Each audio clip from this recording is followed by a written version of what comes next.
tell me pretty lies. What's up guys, this is Anurag and welcome to Tech 24, and today we'll be talking about the latest launch smartphone, that is OnePlus 6. We'll be talking about its pros, cons, specifications, and of course my worry about that phone. Display first, the phone has got a 6.28 inches, that is 15.98 centimeter full HD plus, which is based on 19:9 ratio. That means the phone has got a notch.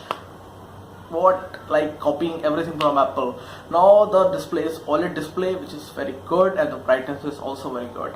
Let's talk about another thing, that is the camera. The phone has got a dual camera setup, that is 16 plus 20 megapixel with aperture of 1.7 sorry. The phone has got Sony IMX 376 sensor, which is very good. Now let's talk about the front camera. The phone has got a 60 megapixel camera with aperture of 2.0. The camera is going to be very good. The company says that they have improved the pixel size so that we can get good selfies with all that modes and all that stuff. We'll be getting like bouquet modes, portrait mode, and all that, which is quite good for this price point. Now let's talk about RAM and ROM. The phone is basically available for two variant, or basically three variant, and limited edition variant. The main variant, two variant, that is 6 plus 64, that is the regular or basic variant. The other variant is 8 plus 128, and the phone has also launched in one special variant, that is Avengers variant, which is priced for around 5,000 more.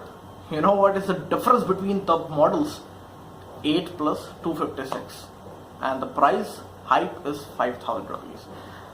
Double thumbs up from my side. Let's talk about the chipset. The chipset embedded in the smartphone is Qualcomm Snapdragon 845, which is powered by octa-core, and the cores are 2.8 gigahertz, which is quite good and the best processor available in the market. Now let's talk about other features. The phone has got a 3300 mAh battery, which supports dash charging 2.0. Now let's talk about other features. The phone has got every sensor. The phone has got a fingerprint scanner placed at the back. You know what? The phone has, I told you the phone has copied the notch from iPhone, and the phone has copied the camera setup from Samsung Galaxy S9 Plus. Means same, you won't be able to differentiate if I place them both until you see the logo or the name OnePlus and Samsung.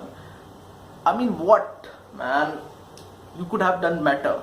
But the design is basically class. The phone is available for many colors like black and silver, white, and they'll be launching, I think after a month, a red variant for 1,000 more. I think let's talk about the price. The price for the phone is, I think, 35,000 for 6GB variant, 40,000 for 8GB variant, and that special variant is priced for 45,000. When we will be getting the box, the box will be having the 5 more covers, like if you like to show off, or if you like which favorite color, you'll be getting all that stuff. So what I feel like, the phone is basically very good, basically the flagship killer, but few things need to be changed. You see that they could have done better in the battery, like 3000 mAh, which will not be more than sufficient, because it will work for one day only. So this could have been done better. Now let's talk about other things. The phone runs on Color OS, Android Oreo. The company says they'll be in just a week you'll be getting the Android Pie. Let's see, though the company says many things, but they will be getting regular security patches. So, and the phone will be available from 21st May. So was all for today. This is Anurag and I hope to see you in my next video.